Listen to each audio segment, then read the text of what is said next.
Assalamu alaikum student mathematics 4024. Welcome to Maths Guru. Students, one more question on kinematics. This question is again from the worksheet and this is a past paper question. This question is very much similar to the previous question. इस question में भी हमारे पास speed time graph है. The question has four parts. In the last part, the question is asking us to convert this speed time graph into distance time graph. बस थोड़ा सा first part इसका different है. बाकी जो है सारी वर्किंग बिल्कुल प्रीवियस क्वेश्चन की तरह ही है. So let's just have a quick look at the solution of this question. The speed time graph अगर आप रीड आउट करो तो 0 से लेके 30 सेकेंड्स तक जो है वो हमारी स्पीड इंक्रीज हो रही है, कांस्टेंट एक्सेलरेशन है. And then from 30 to 40 seconds constant speed है, zero acceleration. And then from 40 to 60 deceleration हो रही है और हमारी गाड़ी की जो स्पीड है वो कम हो रही है. हमसे फर्स्ट पार्ट में पूछ रहा है find the speed when t is equals to 20 seconds. अच्छा, अब इस पार्ट को सॉल्व करने के लिए हमारे पास दो मेथड्स हैं. पहला मेथड तो ये है कि चूंकि वो हमसे स्पीड मांग रहा है और टाइम हमें दे रहा है, तो ग्राफ हमारे पास जो है वो मौजूद है, इसमें टाइम भी है, स्पीड भी है. तो 20 सेकेंड से मैंने जो है वो एक लाइन, वर्टिकल लाइन ड्रॉ करी है और मैंने जाके जो है वो अपने ग्राफ को टच किया और वहाँ से एक हॉरिजॉन्टल लाइन ड्रॉ करके वाई एक्सिस पे जो वैल्यू आ रही है इसको अगर मैं रीड आउट कर लूँ तो ये स्पीड होगी 20 सेकेंड्स पे. लेकिन यहाँ प्रॉब्लम ये है कि स्केल जो है वो इतना स्पेसिफिक नहीं है, तो उसकी वजह से जो है ना वो एरर आ सकता है. मे बी पॉसिबल कुछ स्टूडेंट्स इसको 13 ले लें वैल्यू को, कुछ जो है वो 14 भी ले सकते हैं, कुछ 13.5 भी ले सकते हैं. तो एक अनसर्टेनिटी है अगर आप ये वाला मेथड पिक करते हो तो 13 भी एक्सेप्टेबल है, 13.5 भी एक्सेप्टेबल है, 14 भी एक्सेप्टेबल है. क्योंकि अगर आप मार्किंग स्कीम में इसका आंसर देखते हो फर्स्ट पार्ट का, तो वहाँ एक रेंज दी हुई है कि 13 से 14 तक जो है वो आंसर आपका एक्सेप्टेबल है. लेकिन यह है कि थोड़ी सी अनसर्टेनिटी होगी. आप भी खुद सोचोगे कि मैं 13 लूँ, 13.5 लूँ, 14 लूँ. तो इससे बेहतर है कि मैं आपको एक दूसरा तरीका बताता हूँ जो कि डायरेक्ट प्रोपोर्शन का मेथड है. बड़ा इजी है, उसमें ज़्यादा वर्किंग भी नहीं करनी पड़ती. लेकिन यह है कि आपको आंसर जो है ना वो स्पेसिफिक और कंफर्म मिल जाता है, जो कि क्लोज टू जो है वो रियल आंसर होता है. तो उसमें होता ही है कि सिंस यहाँ एक क्वांटिटी के बढ़ाने से दूसरी क्वांटिटी भी इंक्रीज हो रही है और लाइन हमारी ओरिजिन से पास हो रही है, तो इसका मतलब है कि ये डायरेक्ट प्रोपोर्शन है. ठीक है, तो डायरेक्ट प्रोपोर्शन वाला मेथड जो है हम यूज़ कर सकते हैं यहाँ. तो हमने डायरेक्ट प्रोपोर्शन के मेथड के लिए हम दो कॉलम्स बनाते थे, एक हमने स्पीड बना दी, एक हमने टाइम बना दी. तो हमने फिर ये देखा कि भाई 20 की जो स्पीड है, 20 मीटर पर सेकंड जो स्पीड है वो कितने टाइम पे आ रही है, वो 30 सेकेंड्स पर आ रही है. तो 20 और 30 मैंने यहाँ लिख लिया. और चूंकि मुझे स्पीड फाइंड आउट करनी है 20 सेकेंड्स पे, तो 20 मैंने यहाँ लिख लिया और एक्स मैंने यहाँ लिख लिया. और मैंने डायरेक्ट प्रोपोर्शन से क्रॉस मल्टीप्लाई करके एक्स की वैल्यू निकाल ली. एक्स की वैल्यू आ रही है 13.3 मीटर पर सेकेंड, जो कि फर्स्ट पार्ट का आंसर हो गया. ठीक है, तो आप भी इसको इसी मेथड से सॉल्व करना जब भी इस तरह का क्वेश्चन आता है, जिसमें आपसे स्पीड या टाइम दोनों में से कोई भी पूछ सकता है वो. लेकिन वो जो फेज़ है हमारा वो एक्सेलरेशन वाला फेज़ होता है, वो बिल्कुल स्टार्टिंग वाला फेज़ है और हमारी लाइन जो है वो ओरिजिन से पास हो रही है. तो बेस्ट मेथड जो है वो डायरेक्ट प्रोपोर्शन वाला मेथड है, उससे हमारा आंसर जो है वो बिल्कुल एग्जैक्ट आ जाएगा.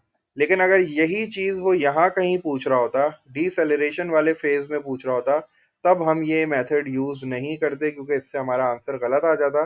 तब हम एक दूसरा मेथड यूज़ करते, जो कि इंशाल्लाह मैं नेक्स्ट जो वीडियो है मेरी उसमें मैं वो वाला मेथड आपको एक्सप्लेन कर दूंगा. कि अगर वो मुझसे यहाँ जैसे फॉर एग्जांपल अगर वो मुझसे 50 पे स्पीड पूछता, तो फिर मैं कैसे ये स्पीड फाइंड आउट करता, क्या मैं फिर भी डायरेक्ट प्रोपोर्शन वाला मेथड यूज़ करता. तो उसका आंसर इंशाल्लाह मैं आपको नेक्स्ट वीडियो में दे दूंगा. तो उस क्वेश्चन को जब सॉल्व करेंगे तो मैं डिटेल में आपको वो मेथड सिखा दूंगा. लेकिन फॉर नाउ अभी सिर्फ एक बात ये याद रखो कि since this line is passing through origin और एक क्वांटिटी के बढ़ाने से दूसरी क्वांटिटी भी इंक्रीज हो रही है, तो इसका मतलब है कि ये डायरेक्ट प्रोपोर्शन है. स्ट्रेट लाइन बन रही है तो ये डायरेक्ट प्रोपोर्शन है. ये डायरेक्ट प्रोपोर्शन की सारी डेफिनेशंस को फुलफिल कर रहा है. इसीलिए मैंने जो है वो डायरेक्ट प्रोपोर्शन वाला मेथड यूज़ किया और क्रॉस मल्टीप्लाई करके मैंने अपना आंसर फाइंड आउट कर दिया. ये सिर्फ एक मार्क्स का पार्ट है ये. आप यहाँ देख सकते हो कि इस पार्ट के सिर्फ एक मार्क्स है. ठीक है, तो इस पे फिर इतनी ज़्यादा वर्किंग करने की ज़रूरत नहीं है. ठीक है, तो ये वाला मेथड बेस्ट है, क्रॉस मल्टीप्लाई करो और अपना आंसर लेके आओ. सेकंड पार्ट में हमसे कह रहा है find the acceleration when t is equals to 20. Acceleration find out करनी है, t इज इक्वल्स टू 20 है, 20 पे एक्सेलरेशन फाइंड आउट करनी है. हमें पता है कि 0 से लेके 30 तक एक्सेलरेशन कांस्टेंट है, और एक्सेलरेशन कैसे पता चलेगी, ग्रेडियंट ऑफ दिस लाइन, तो ग्रेडियंट के लिए दो पॉइंट्स चाहिए। पहला पॉइंट मैंने 0 0 ले लिया, ये मेरा x1 y1 हो गया, ये x1 और y1 हो गया। और दूसरा पॉइंट जो है ये मैं ये वाला भी ले सकता हूँ, जैसे कि 20 और 13.3, लेकिन उससे बेस्ट ऑप्शन जो है वो ये वाला ऑप्शन है। 30 और 20 वाला ऑप्शन बेस्ट है। ये वाला ऑप्शन ले लो, क्योंकि आपको पता है कि फ्रॉम 0 to 30 एक्सेलरेशन कांस्टेंट है। आप किसी भी पॉइंट पे एक्सेलरेशन निकालो, फ्रॉम 0 to 30, आप 11 पे निकालो, 12 पे निकालो, 5 पे निकालो, 7 पे निकालो, 25 पे निकालो, आपकी एक्सेलरेशन कांस्टेंट आएगी। तो उसके लिए जो बेस्ट पॉइंट्स हैं वो एक तो 0 0 हो गया, और मैं दूसरा पॉइंट जो है वो अपना 30 और 20 ले रहा हूँ, क्योंकि ये बिल्कुल सॉलिड पॉइंट्स हैं, और यहाँ जो है वो बिल्कुल मेरा आंसर एग्जैक्ट आएगा, यहाँ गलती का कोई चांस नहीं है। तो y2 - y1, y2 मेरे पास 20 है, तो 20 - 0, y2 - y1 हो गया, और अपॉन x2 - x1 हो गया, x2 इज 30, 30 - 0 हो गया। और फिर ये जो है मेरे पास 20/30 हो गया, 0 से 0 भी कैंसिल हो गया, तो मेरे पास जो एक्सेलरेशन आ गई दैट इज 2/3 मीटर पर सेकेंड स्क्वायर। तो 2/3 मीटर पर सेकेंड स्क्वायर जो है वो सेकंड पार्ट का आंसर हो गया। थर्ड पार्ट में मुझसे कह रहा है find the distance travelled in the first 40 second. अच्छा, तो 40 सेकेंड्स की बात कर रहा था। 40 सेकेंड्स में ट्राइंगल का एरिया तो मैंने फाइंड आउट कर लिया। 40 सेकेंड में मेरे पास यहाँ तक ये वाला रेक्टेंगल भी आएगा। रेक्टेंगल का एरिया निकालने के लिए लेंथ मल्टीप्लाई बाय विड्थ हो गया, लेंथ इसकी 10 हो गई और विड्थ इसकी 20 हो गई, तो 10 × 20 इज इक्वल टू 200 मीटर्स। तो चूंकि उसने मुझे अब बोला था कि distance travel in the first 40 seconds, तो 40 यहाँ तक आ रहा है। तो 40 के लिए मैंने क्या किया, दोनों डिस्टेंस जो मैंने फाइंड आउट किए थे, ट्राइंगल वाला भी, ट्राइंगल वाला जो डिस्टेंस आ रहा था, ये भी मैं यहाँ लिख लेता हूँ, ये 300 आ रहा है ट्राइंगल का पूरा डिस्टेंस, और ये वाला जो आ रहा है वो 200 आ रहा है। तो 300 और 200 जो है वो मेरे पास 500 हो गया। तो 500 is the answer of the part 1। C के पार्ट 1 का आंसर 500 हो गया। The distance travel in the first 40 seconds is 500 metres. क्योंकि इसका एरिया आ रहा था 300, इसका एरिया आ रहा था 200, दोनों को ऐड कर दिया तो 40 सेकेंड्स तक का जो डिस्टेंस आ गया वो 500 आ गया। उसके बाद सेकंड पार्ट में मुझसे कह रहा है द फर्स्ट 60 सेकेंड्स, तो 60 सेकेंड तो पूरी फिगर हो गई। ठीक है, फर्स्ट टू पार्ट्स का मैं निकाल चुका था, अब मैं ये लास्ट पार्ट का निकाल लेता हूँ। ये भी ट्राइंगल ही है, और ट्राइंगल की जो बेस आ रही है मेरे पास इस वक्त 20 आ रही है, और इसकी हाइट जो है वो भी 20 आ रही है। तो 20 × 20 400 हो गया, और जब 400 को हाफ करूंगा तो दोबारा 200 आ जाएगा। तो इसका एरिया भी 200 आ गया। अब देखो, अब मैंने इंडिविजुअल एरियाज इसलिए निकाले हैं, मैं चाहता तो पूरा ट्रेपेजियम का निकाल सकता था, क्योंकि मुझे यहाँ लास्ट पार्ट में डिस्टेंस टाइम ग्राफ बनाना है, तो ये डिस्टेंस मेरे लिए हेल्पफुल होंगे इंशाल्लाह। तो ये फर्स्ट पार्ट 30 सेकेंड तक का जो डिस्टेंस है वो 300 है। 30 से 40 का 200 आ गया, और 40 से 60 तक का अगेन 200 आ गया। तो चूंकि उसने मुझसे कहा था फर्स्ट 60 सेकेंड्स, तो मैं तीनों को ऐड कर लूंगा, 300 200 500 हो जाएगा, 500 और 200 700 हो जाएगा। तो इसका आंसर जो है वो मेरे पास 700 आ गया, और इससे ऊपर वाला जो पार्ट है उसका आंसर मेरे पास 500 आ गया। तो this is basically just the area formula, area के फार्मूलाज हैं और कुछ भी नहीं है। और ये यहाँ मैंने सारे आंसर्स जो हैं वो अपने लिख लिए हैं प्रॉपरली। फर्स्ट पार्ट का आंसर 13.3 मीटर पर सेकंड आ रहा है, सेकंड का 2/3 मीटर पर सेकंड स्क्वायर। सी के पार्ट 1 का आंसर 500 आ रहा है, सी के पार्ट 2 का आंसर 700 आ रहा है। चलो जल्दी से अब जो है वो लास्ट पार्ट भी देख लेते हैं। लास्ट पार्ट में we have to convert this speed time graph into distance time graph. और मैंने प्रीवियस वीडियो में बताया था कि in order to convert a speed time graph into a distance time graph, हर स्टेज का डिस्टेंस आपको पता होना चाहिए। जैसे फॉर एग्जांपल यहाँ 3 स्टेजेस हैं, पहले वाले में एक्सेलरेशन हो रही है, फिर जीरो एक्सेलरेशन है, फिर डीसेलरेशन हो रही है। तो तीनों स्टेजेस के डिस्टेंस मैंने निकाल रही हैं। अब मैं इन्हीं डिस्टेंस की मदद से जो है वो अपना जो ग्राफ है, डिस्टेंस टाइम ग्राफ है, वो कन्वर्ट करूँगा। और टाइम मुझे यहाँ मेंशन किया हुआ उसने नीचे, तो बस मुझे सिर्फ टाइम और डिस्टेंस देखना है। तो फर्स्ट जो स्टेज है मेरे पास, उसमें 30 सेकेंड्स है, और जो मेरे पास है वो कांस्टेंट एक्सेलरेशन है, मतलब कर्व बनेगा। और 30 सेकेंड्स है, और डिस्टेंस कितना है 300। तो इसका मतलब है कि 30 सेकेंड्स पे मैं जाऊँगा, और जाके 300 पे मैं एक पॉइंट जो है वो मार्क कर लूँगा।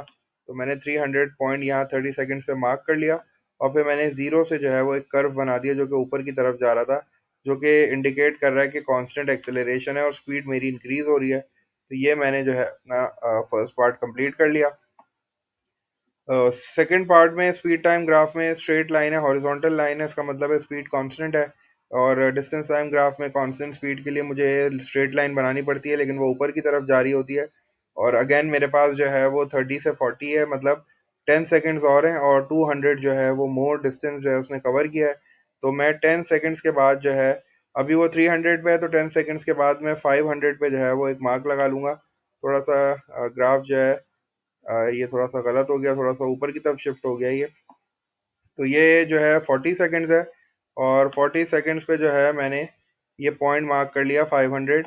तो मैं अब यहाँ से स्ट्रेट लाइन जो है ना वो यहाँ ड्रॉ करूँगा। स्ट्रेट लाइन इसलिए है क्योंकि कांस्टेंट स्पीड है, और आपको पता है डिस्टेंस टाइम ग्राफ में जो है वो कांस्टेंट स्पीड में स्ट्रेट लाइन आती है। तो आपने ये स्ट्रेट लाइन ऐसे ड्रॉ कर ली, ये थोड़ा सा कर्व हो गया शुरू में 30 सेकेंड्स तक, और फिर 30 से 40 जो है वो स्ट्रेट लाइन आ गई है क्योंकि कांस्टेंट स्पीड है। And then comes the deceleration part. Deceleration में 200 का डिस्टेंस जो है वो कवर हो रहा है, 40 से 60 है, तो इसका मतलब है 40 पर मैं अभी हूँ, और अब मुझे जो है वो 60 तक जाना है, तो डीसेलरेशन का पार्ट है। और कितना और डिस्टेंस है, अभी मैं 500 पे हूँ, तो 700 पे मुझे पॉइंट मार्क करना है। तो 60 पे मैंने 700 पे जो है वो पॉइंट मार्क कर लिया, ये मेरा 700 आ रहा है। 600 और 700 के बीच में यहाँ आ गया, ठीक है। 60 पे मैं जो है वो 700 पे पहुंचा हुआ हूँ। अब चूंकि ये डीसेलरेशन वाला पार्ट है, तो डीसेलरेशन में आपको पता है कि कर्व जो है वो ऊपर की तरफ जो है जाता तो है, लेकिन फिर स्लाइड होके थोड़ा सा नीचे आ रहा होता है, क्योंकि आपकी जो स्पीड है वो कम हो रही होती है। तो ये थोड़ा सा जो है वो कर्व को ठीक कर लेना। ये पेंसिल वाला जो है इसको काट देना, थोड़ा सा गलत हो गया ये। और डिस्टेंस इसमें थोड़ा ज़्यादा हो गया है। ये 900 है, 700 मेरा इधर आ जाएगा। तो चूंकि मैंने टोटल डिस्टेंस जो है वो 700 कवर किया है,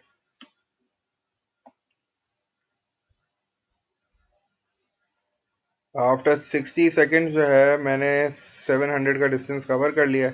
तो इसका मतलब है कि मेरा ग्राफ जो है वो इस तरह हो जाएगा। ये थोड़ा सा जो है वो जब इंक्रीज होती है, एक्सेलरेशन होती है, तो कर्व ऊपर की तरफ जाता है, और जब डीसेलरेशन होती है तो ऊपर जाके थोड़ा सा स्लाइटली जो है वो नीचे की तरफ आना शुरू हो जाता है, और रेस्ट की तरफ। क्योंकि आपको पता है डिस्टेंस टाइम ग्राफ में हॉरिजॉन्टल लाइन का मतलब होता है कि रेस्ट में, तो ये थोड़ा सा लाइन जो है वो स्ट्रेट होना शुरू हो जाएगी, जिसकी वजह से मैं इंडिकेशन मुझे मिलेगी कि मेरी गाड़ी की स्पीड जो है वो अब कम हो गई है, और वो रुकने वाली है, बिल्कुल करीब है स्टॉप होने के।